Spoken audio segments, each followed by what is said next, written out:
Good evening. Hi, my name is Jim Taylor. I'm the Executive Director of the Neenah Historical Society. And before I introduce tonight's speaker, I'm going to make a couple of comments about upcoming events sponsored by the Historical Society. On November 12th, we have our annual fundraiser. We have information about this event at our desk over here. It's going to be a theme evening. Immigration to Neenah is the current exhibit at the Octagon House. I hope some of you have visited and enjoyed it. That exhibit is about to come down. And so on November 12th, we're having an evening at Ellis Island. So I hope some of you will be able to attend. There's information at the desk. On the 30th, that event is being sponsored by the Kessler Funeral Home. On the 30th of November, we're having another event in this room. Karen Ann Hoffman will be presenting a program on Native American art and storytelling. That event is sponsored by Old National Bank. But for tonight, I'm introducing a former colleague, Becky Heidke Kwiatkowski. Many of you, if not all of you, already know her. She's a longtime employee of the Historical Society. And if you came to the Historical Society with questions about who owned my home originally, or tell me more about my family, more than likely Becky was the person to assist you with that. Becky is still the treasurer of the Historical Society, but now has moved on to a different location. She works at the Kessler Funeral Home. So, this evening she's going to tell you about dearly departed. Becky. Well, thank you, and I'm so glad we get to all be together again. It's been quite a while since we had a program here at the Neenah Library. I mean, the last time we were here was before Jane was elected mayor, and I was sitting over at the table over there, and now it's 6 months later, and everything just seems so different. But I'm so glad that we could all be together tonight. I hope you'll enjoy the presentation. I had a visit from Tom Sutter a couple of weeks ago. He came to visit me at the funeral home, and he came up to me and he said, "Becky, I have some grave reservations about this new job that you are undertaking." And I said, "Oh, Tom, some of you must know him." He's the president of the Appleton Historical Society. But I told him, "Rest assured, Tom, it's all okay. We're all good."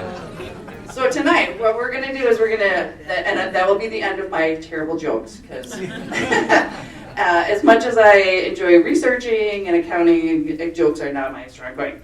So tonight we're going to talk a little bit about the history of Neenah and Menasha's family-owned funeral homes. I just wanted to give you kind of an overview of the program, kind of where we're going to go tonight. We're going to start off with a definition of some funeral terms. As somebody who recently started in the funeral industry, they have a lot of different ways they talk about things, and the way they talked about them has changed over the years too. So I thought to help us out, I'll talk about some of these terms so we're all on the same page. Then I'll take a brief look at some funeral industry history nationwide. And then we'll we'll compare that to how does that happen versus what we did here in Neenah and Menasha. Then my favorite part, we'll talk about some of the stories from funeral home families in Neenah and Menasha. All right, on to definitions. The first one I wanted to talk about, when we first talk about undertaking and funeral service, we're going all the way back to the 1860s, kind of. And when they first come out, they call it an undertaking service, which basically meant a management of the funeral. What they would do is they would have a mortuary, which would be the place where embalming of a body would occur. And sometimes, depending on how many people had passed away, they might also use what's called a morgue, which is just their fancy word of saying where they're keeping a body. As we move along in history, you'll see the change from things being called an undertaking service to today what we know of as a funeral home. Today, it would be a place where embalming may occur. It doesn't necessarily always occur there. People will come to the funeral home in order to make plans for their loved ones, and sometimes it's where visitations and a service may take place, or they still take place in churches as well. And then people that work at the funeral home, other than the accountants that are working in the basement, we have the embalmers, who are the person who is completing the embalming of the body and prepares it for viewing if that is something that the individual family chooses. If there's a cremation, of course, that wouldn't be part of that process. And then the funeral director is the person who is in charge of helping families with creating a funeral, cremation, memorial service, or celebration of life. They're kind of like the coordinator overall of getting everything done. All right, now on to some more interesting things. So with the funeral industry history, before the Civil War, most of the time, families would do their own burial of their loved ones. They would do a service from home. It could be something very simple. You may have heard of the parlor in the family of the house. That would be typically where a funeral type thing would occur, where the bodies would be, that type of thing. And before the Civil War, embalming really wasn't something that was very common practice. The family would just have their, you'd go get your coffin, have it in the house, and then they'd have a service, and then the family would proceed to the cemetery or wherever they would have the burial. Things changed with the Civil War. At this time, with the soldiers being, like the northern soldiers being in the South, the families wanted an ability to say goodbye to their loved ones. So embalming became something that was a little more accepted, so that the families would be able to say that final goodbye. And the other thing was with Abraham Lincoln. After he passed away, his body made it across the country, and the people heard about it in the newspaper. And it was like, oh, if the president can have his body embalmed and it can look great and get all the way across the country and still look okay, maybe this is something that we want to consider for our loved ones as well. So after the Civil War, more people are thinking, embalming, that's an okay thing. That gives us a little more time to be with our loved ones after they pass away.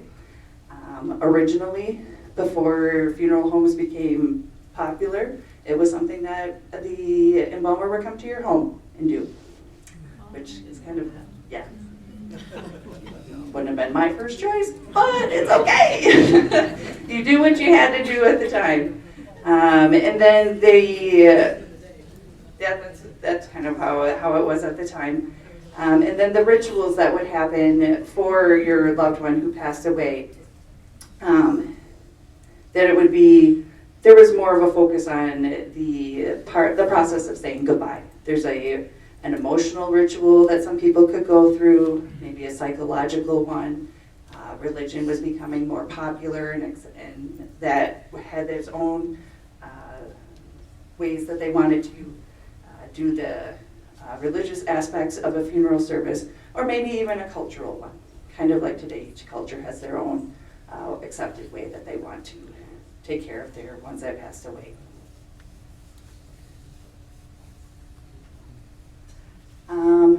When we were talking about the 1860s to 1880s, typically the furniture stores would be where you would get your coffin from. They didn't really have like a casket store at that point. The furniture store guys were very adept at making anything out of wood. So they would be able to, take the measurements of the person and be like, okay, we'll make you a coffin of this size. In addition to the furniture store, the livery service is which was usually like a horse-drawn carriage kind of thing, would be the people that would be responsible to help assist taking those coffins to the cemetery. Once we get to the process of where embalming is a little bit more accepted, the undertaking service actually develops out as a secondary business out of the furniture stores, the liveries, or even the cemeteries, because they would be like your final destination kind of thing. Funeral homes don't really start to become popular or come into existence until about the 1920s. When we get to the 1920s, homes are changing how they look. You don't see parlors in the front anymore, so there's not really a space in your house to have a funeral service. We have things like automobiles and telephones, so we can call somebody to help us out if we need to. And then there's a way to transport a deceased loved one around. If you remember back to our cemetery walk a couple of years ago, we talked a little about the influenza pandemic, kind of like how we're coming out of COVID now. People were still a little afraid of gathering in groups after the influenza pandemic, so they were a little more hesitant to have a funeral service at their house necessarily. They could have it in a little bit bigger place, then they would be able to have a separate space for their funeral. There's also an increase in sanitation where people wanted to not have a dead body necessarily at their house. If they could have it, if somebody else could taking care of all of that stuff, that would be a lot better. So more people said, yeah, I think we'll have somebody else help us with that. And then a funeral home also provided a larger social space, so that if you had somebody who was well liked or well remembered, they would have a better ability to have a funeral service, so you weren't trying to get crammed into everybody's house.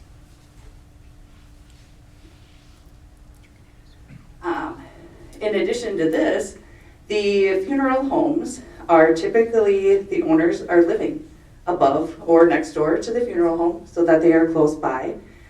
Most of the time, they would be the ones who would be getting the first call, and they would have somebody at the funeral home would be responsible for picking up the loved one and then doing the arrangements from there. The funeral industry just kept clicking along until we get to about 1963. There's a book, this is the revised version of it, called The American Way of Death by Jessica Mitford. For those of you who are not in the funeral industry, it was an interesting book to read. Kind of gives me a perspective, like an all-around perspective of how it is. She took a look at the funeral industry and said, some of the people are getting overcharged for their funerals and things. You know, there's some unscrupulous business people involved. So her book was a big wake-up call to some people. She also questioned if some of the funeral people were exploiting grieving families, where you're in your time of need and you're not necessarily thinking as clearly as you would if you weren't just missing somebody that you loved. And then her book also led to changes in the industry that requires disclosure and itemization of costs, so that families are not surprised by what the final bill is. Also in 1963, there was the funeral of John F. Kennedy. And I'm sure some of you may remember that. It was a big thing on TV where, you saw, to me, I think of, the casket and little John Jr. saluting and everything like that. So there was a kind of a juxtaposition of the information in Jessica's book versus what we saw on TV and coming together as a country kind of to remember a president. Today, when we look at the funeral industry, Cremation is becoming more accepted and more popular. There are still full funerals with burials that still occur. It's a family preference kind of thing.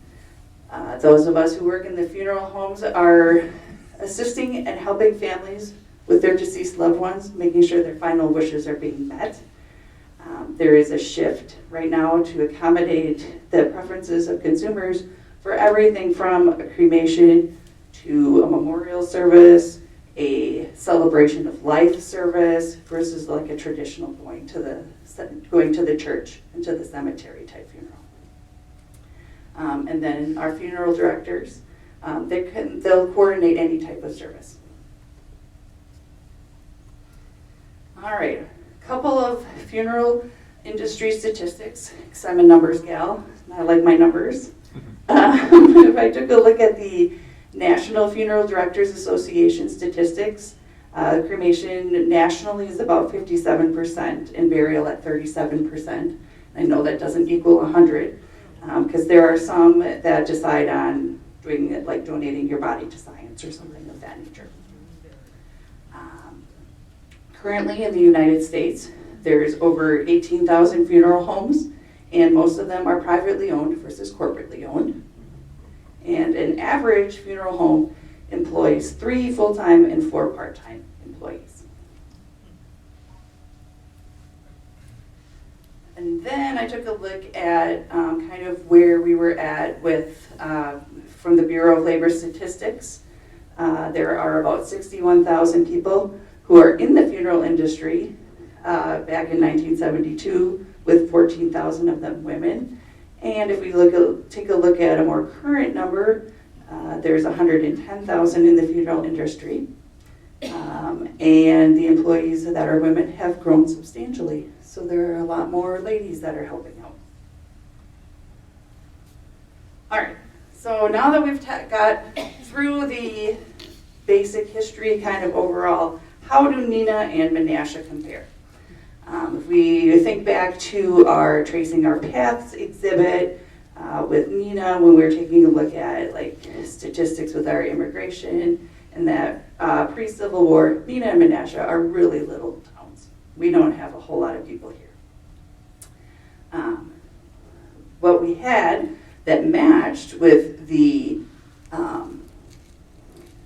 national trends was that in downtown of Neenah and Menasha, we have furniture stores, and the furniture stores are the ones to advertise undertaking services. We have T.D. Phillips from Menasha, that they have undertaking in all of its branches, and it's promptly filled. And then in Neenah, we have Andrew Sorenson and Son downtown with their, we're elegant line of baby carriages, very low prices, and we have undertaking a complete line in all the latest styles of the goods. You can't really see it here, but it says, let me read it here. It's a little tiny on the screen. It says, orders are filled promptly and cheap. Don't think we have too many of our current funeral homes that are going to put that in there.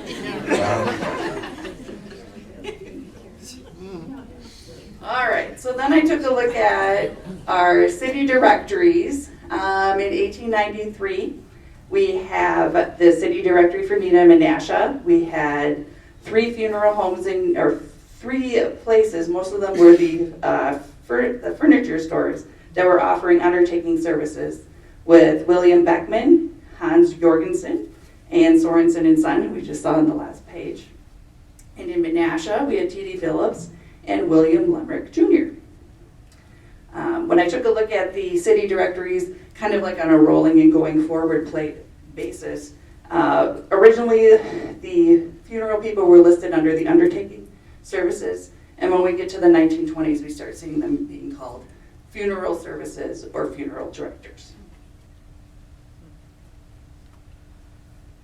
The actual funeral home, as a word, starts to appear in the late 1930s and early 1940s. So I took a look at the 1944 city directory, and some of these names might look a little familiar. We have the Kessler Funeral Home, here and Laemmrich Funeral Home. And there was, by 1944, there was also Westgor and Pelton Eckert Funeral Home in Menasha, which I believe was on the island.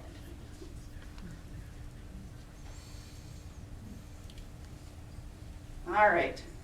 So now what I wanted to do was to kind of go through the family funeral homes in Neenah and Menasha, kind of give you guys a couple of stories and interesting things that I found out as I was doing some research.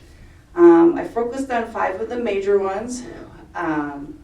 And what I did is I tried to, if I could, interview some descendants, or I conducted some research, took a look at what the files we had at the Neenah Historical Society and my friends at the Menasha Historical Society, like Shirley, my research buddy over here.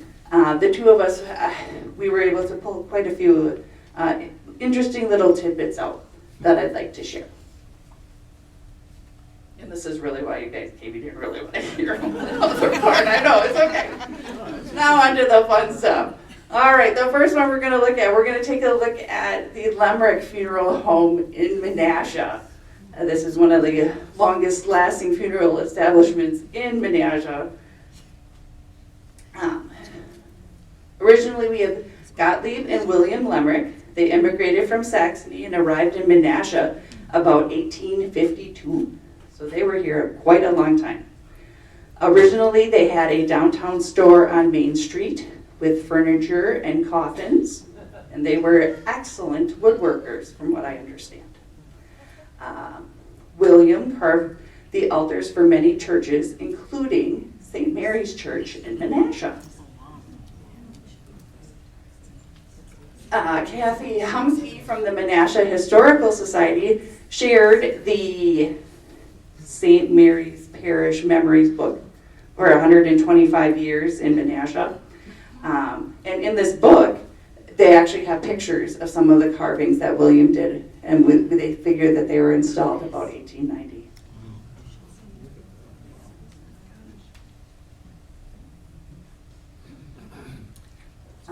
After William Sr.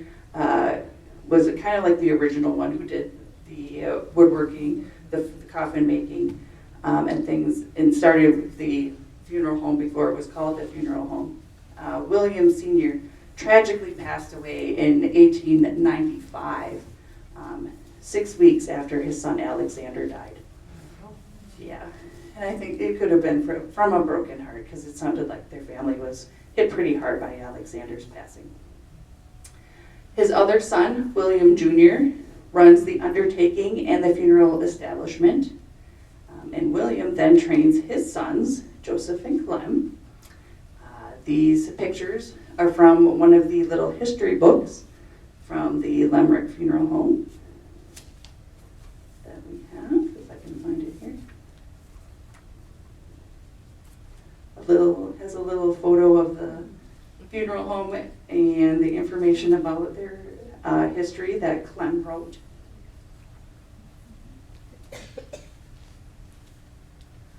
I think most of you who've been around for a while remember the Laemmrich nativity scene. Originally it was known as Little Bethlehem. And instead of actually reading this whole thing to you, one of the things that my friends at Menasha shared with me was one of their newsletters where Dick Laemmrich wrote about the tradition of the Little Bethlehem nativity scene. So I'm going to read it to you in Dick's words instead of mine. How a tradition was born.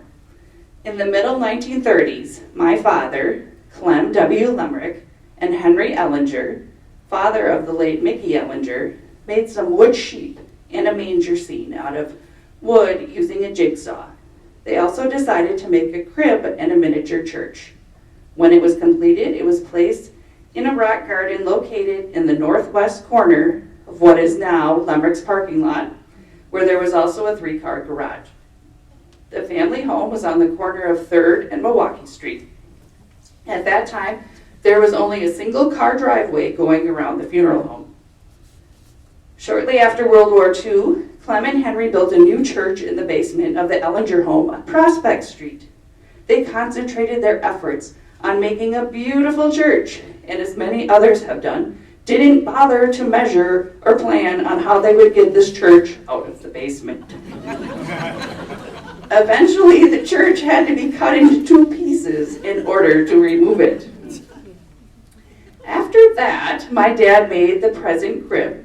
He went to Menasha Wood Split Pulley Works, which is presently on Old Pulley Lane. And using a bandsaw, Chick Lawson and Andrew Bayer split the fence posts for my dad to use in the crib. It is well made and very heavy. Shortly after completing the crib, my dad made the present church. Dad was a very good carpenter, and Dick says, I cannot pound a nail straight. We've had the nativity scene in many places, and for the past 15 years or so, it has been located in the parking lot. During the 1940s, we probably had 5 trees at the most. Today, we order approximately 30 trees. We have in excess of 3,000 lights. The present statues were purchased about 10 years ago, and we frequently add to them. The scaffolding used to create a mountain scene was purchased from the Charles Gamsky Company when they discontinued their construction business. It takes 3 to 4 men at least 10 days to build the scene each year, and then you pray that the electricity stays on. And from what I understand, up at the whole time that every year that was a constant concern, was to make sure that electricity stayed up. Dick said, I have said it many times, this is the last year, but my family keeps saying, no, it's a tradition.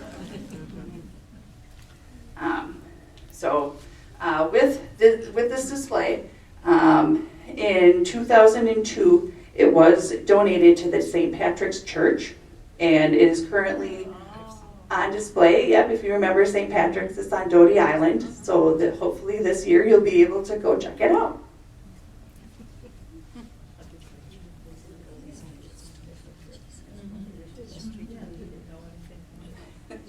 All right, then with the Laemmrich Funeral Home, they moved from the downtown store to 312 Milwaukee Street in 1928.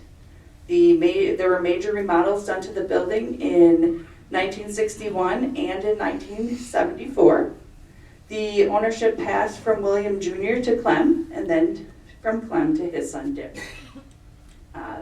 The advertisement that you're seeing on the screen was from the formal grand opening of the enlarged Laemmrich Funeral. Dick Laemmrich ran the business with his son until 1997. At that time, the business was sold and is corporately owned. The building is still standing and is part of the Wickman Funeral Homes as part of their Laemmrich Chapel.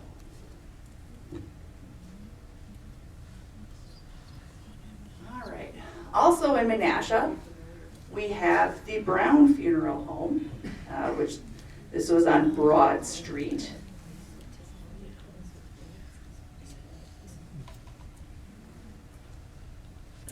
Taylor Brown purchased the building that was on the prior slide in 1960. He was a mortician from Oshkosh. The building was converted to the second funeral home in Menasha and had a chapel to it. And then Victor Kwiatkowski. You would think a Polish girl would know a little bit better how to pronounce it, but apparently not. Thank you. He eventually purchased this funeral home in 1971, and a few years later became the mayor of Menasha. For the Browns, one of the things that stood out for me with them was the Brown ambulance service in Menasha. In 1961, they had the ambulance that was air conditioned. I know. In March of 1961, he offered the ambulance service to the city of Menasha for $8 a call. It didn't last very long, unfortunately. He ended up selling his ambulance to the Lindy Ambulance Service in Appleton. And for those of you who were wondering, Neenah didn't have an ambulance service that needed to be separately outsourced. It was done by the fire department.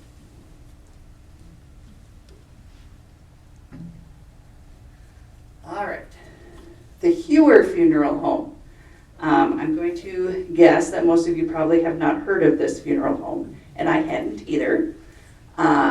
What happened was, at the Neenah Historical Society, we have a lady who every once in a while would email us and say, I found this really cool thing in my father or my grandfather's things, but it's not something that I really have any use for.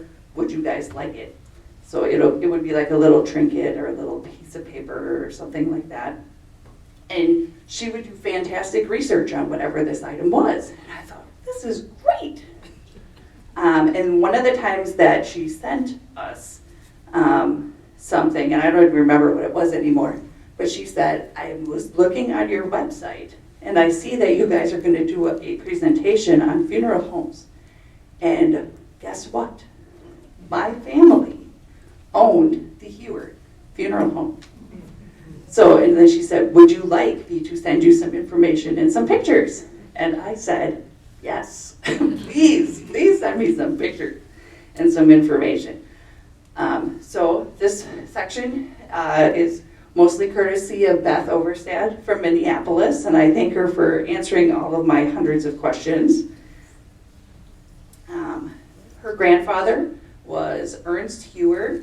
He was a German immigrant, originally trained as a carpenter, as we see. In 1899, he had an injury involving his thumb that made it so he couldn't grip and be able to do things as a carpenter. So he had to make a career change. Originally, he started in Dale, Wisconsin, and then moved to Omro and New London to be an undertaker at a furniture store. And he also was a traveling salesman with the undertaking supplies, which was what the embalmers would use when they would come to the houses to do embalming, and then later at the funeral homes. And he also sold some caskets. In 1933, he moves to Neenah, and he purchases a building on Church Street from the Knights of Pythias, or Pythias, I'm not really sure. Pythias, thank you, where Ernst is a member. And they were selling their clubhouse, and he thought, oh, this would be a great place to build, or to open a funeral home. Ernst also sold burial vaults, which are what you need at the cemetery to put the casket in, so that at the cemetery the ground stays somewhat flat and not super bumpy.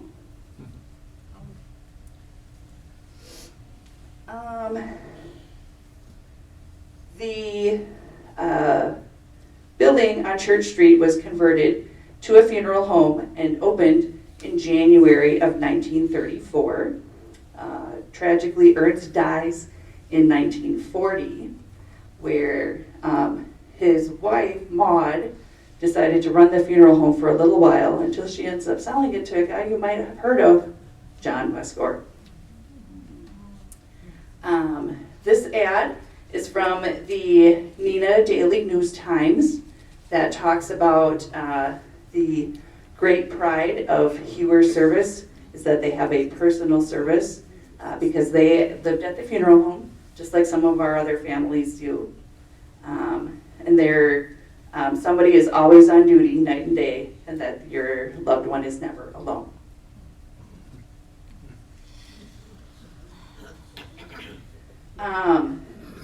Beth was nice enough to share some memories that she talked to her father about. Her father grew up on in the funeral home, living above it with his parents. And she told me that her dad had a typical Neenah childhood. He would be the one who would be fishing in the slough. He would look for Native American beads out at the point, and they'd play marbles in the lot by the A&W restaurant. And then she also told me that he was allowed to have pets, but they had to be quiet pets. And she said the quiet pets that he had included a guinea pig, tadpoles, and a 12-inch alligator. Not sure what happened to the alligator, but not quite sure it would be there. It went in the slough. It went in the slough. I was tempted to look to see if there was an article about an alligator in the slough in the 40s or 50s, but I didn't. Beth also shared with me that her family was part of the business from start to finish, to helping with preparing the bodies, to driving the cars in the funeral procession. She told me, and I didn't write down which of her relatives it was, but one of the boys at age 12 learned how to drive so that he would be able to help out with the funeral, so he could drive the flower car and be able to help take all the things around. The Hewer family was also members of the First Presbyterian Church. And one of the things that I wanted to, with the photos here, there's Ernst and Maud, and Gordon King, I believe, is a grandson. This photo over here was taken from the alley behind the funeral home at the time. And the photo on the right is of Ernst and Maud. And she told me that everybody had to be properly dressed at all times. Include when Ernst in this photo, you can't really tell, but apparently he had to have his tie with his tie pin, because you never knew, even when he was out mowing the grass.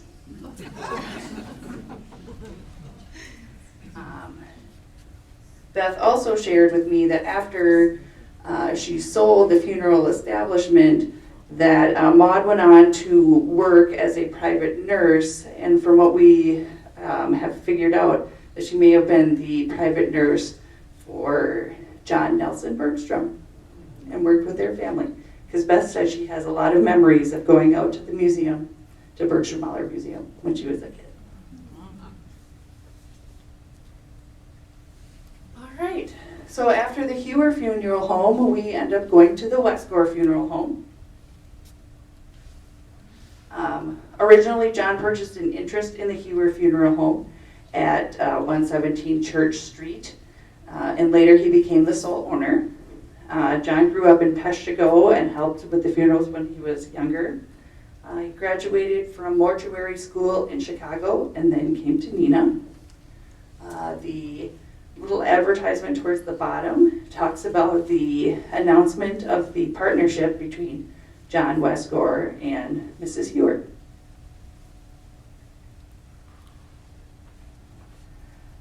John and Alberta, which some of you may know her as Waggy, assumed full ownership of the funeral home in 1941. And then shortly after, John decided to enlist in the Army and served from March of 1945 until May of 1946. So Waggy is at home, trying to run the funeral home, and has 2 young sons. Apparently she did a really good job. She had some help from the Laemmrich family to make sure that all of the embalming and that type of stuff could occur. But from what I understand, Waggy was a pretty good nurse on her own. So for the Westgors, Ted grew up in Neenah in the funeral home. They lived above. And then Ted later on became part of the business in 1973 and assumed the ownership in 1985 when John and Waggy retired. For Westgor, they decided to take down the old clubhouse and build a wonderful new building in 1994. This is a picture of the current building that faces Doty Street. They also have a Menasha location that was added in 1998. And the third generation, Sarah Westgor, joins the business in 1999. Today, Sarah Westgor and Bob Carmen are current owners. One of the nice things about the Westgor family that I found very interesting was all that John, Ted, and Sarah all have served as presidents of the Neenah Rotary Club. Ted was also a big part of the Neenah Historical Society. He also did a presentation about funeral industry type things quite a few years ago, way before my time. But he was able to do that. And then Westgor, who is pictured in the corner below, she contributed over 3,000 hours to the Neenah and Menasha Red Cross.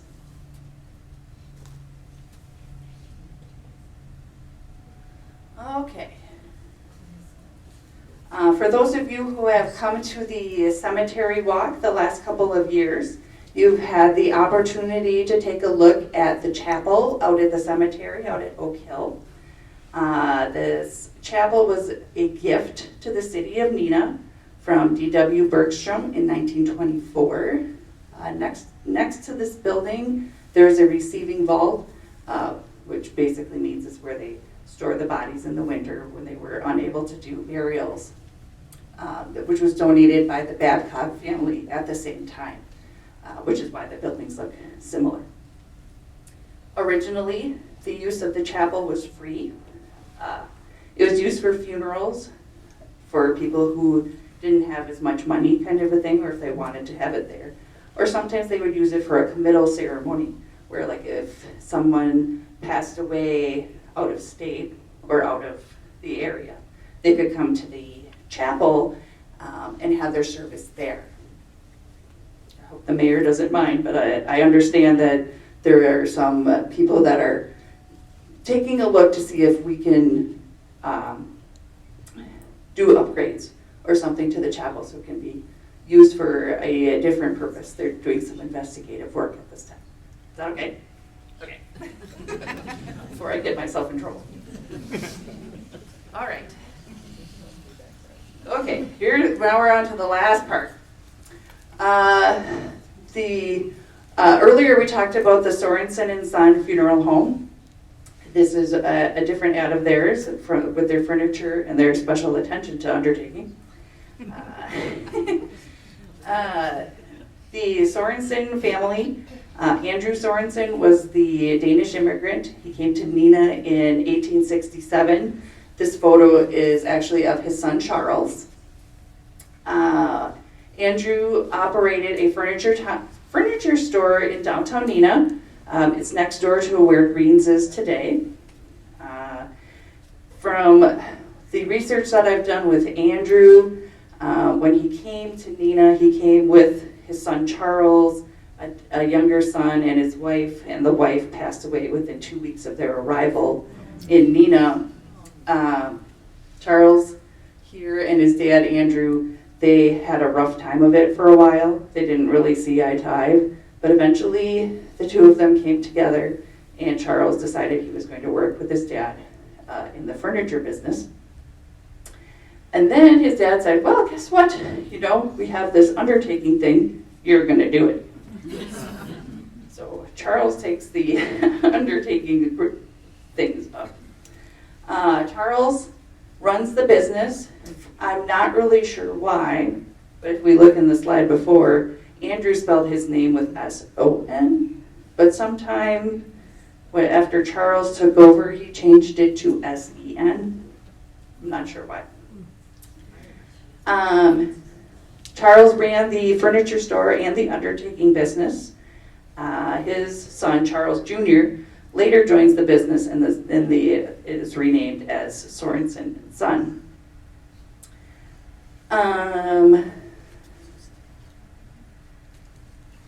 The building that you see pictured here was originally on Church Street. This was what they used as their morgue at first for their bodies.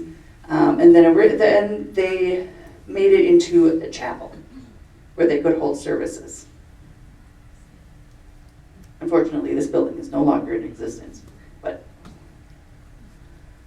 space became an issue with the Sorenson furniture store and having the chapel and having to run in between the two if they were trying to do things. So Charles is on the lookout, and he's looking for a new place to have a business, and he sees this little house. And he thinks, this is a great location. If you may not recognize all of this building now, because it looks a little different today, but this is 304 South Commercial Street. It was originally the home of Hattie Stritty Burke, built in the 1870s.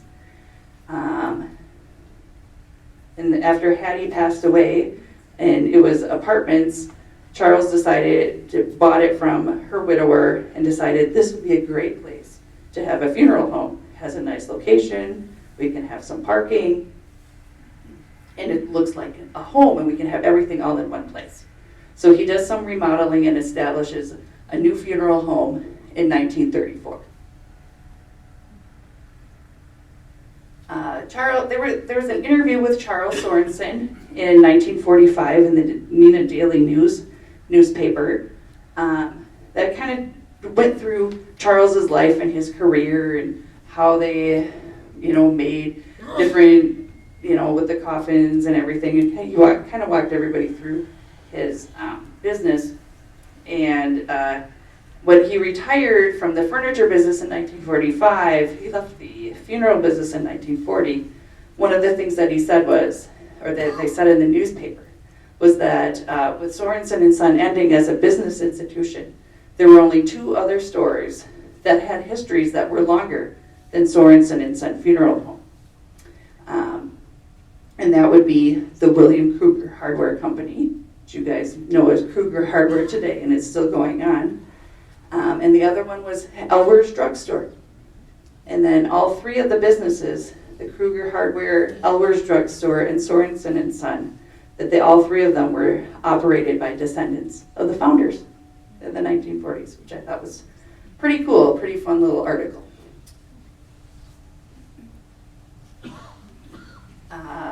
Art Kessler becomes a funeral apprentice for Charles Sorenson Sr. The original intent was probably to have Charles Jr. Take on the family business, but he unfortunately passed away unexpectedly in 1945. So Art and his wife Margaret became the business owners in 1940. They purchased the business from Charles Sorenson Sr. And in 1941, they renamed their business the Kessler Funeral Home. Margaret was one of the early female funeral directors, and she was pretty involved in the business. One of the things, as I've learned a little bit more about Margaret at the funeral home, was that Margaret was a grieving person herself. Her brother was a World War I soldier who passed away in France. I believe there is a post that is named after him over in the Whitelaw area.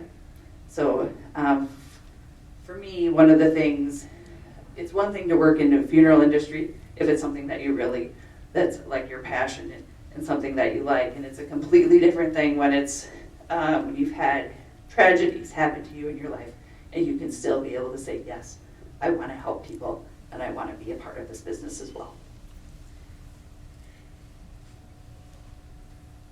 With the Kessler Funeral Home, they did do a remodel and expansion of the property in 1960 to make it look more like what it looks like today.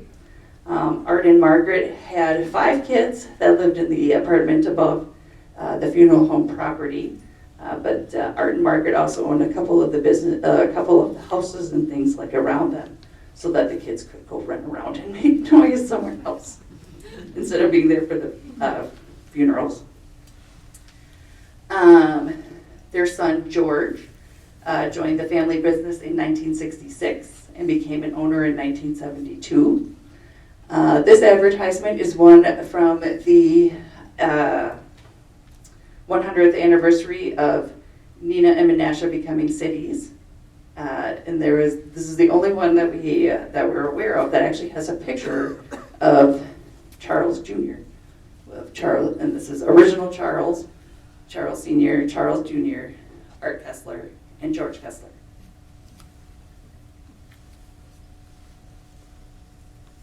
I have a little more access to fun photos working at the Kessler Farm Group Funeral Home.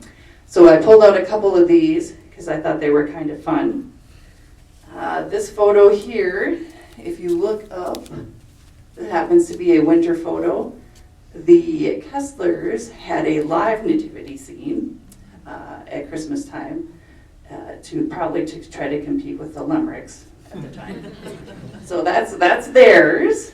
And this one was just a fun photo that I enjoyed taking out in front of the building, and you can kind of see the change in the building from the top one to this one.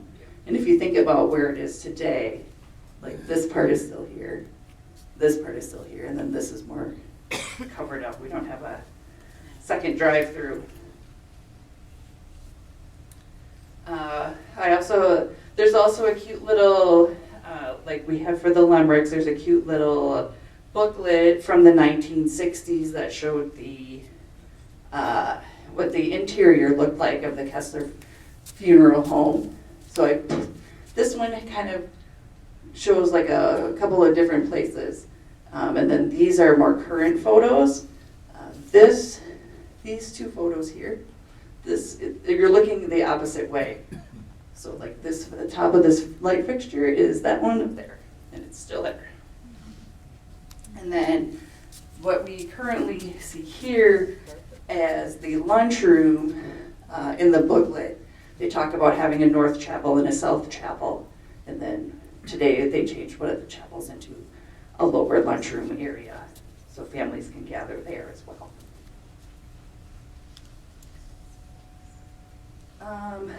George Kessler performs funeral services for over 50 years, and he retired in 2017. And currently, Patrick Fahrenkrug is our current owner, and he changed the business name to include his name this year. Now my favorite part. When I was looking around in the files and things, we have records at the funeral home from way back to Charles Sorenson. They have like these little books of history, and they have like a listing of all of the people who passed away and all the funeral services that they did. So we've got them from the 1890s all the way through. So the Charles Sorenson's 1890s through 1940, they look like this. It was interesting to page through them and take a look. They kind of read, if you think about it, the Kessler Fahrenkrug Funeral Home, the history goes back to the 1886. So when I was looking through these kind of read like a who's who of Neenah at the time. This one is 1891 in September, October, and right here is when Charles Clark passed away in New York. This is the record of him being sent back to Neenah, and then Charles Sorenson was able to help with the burial.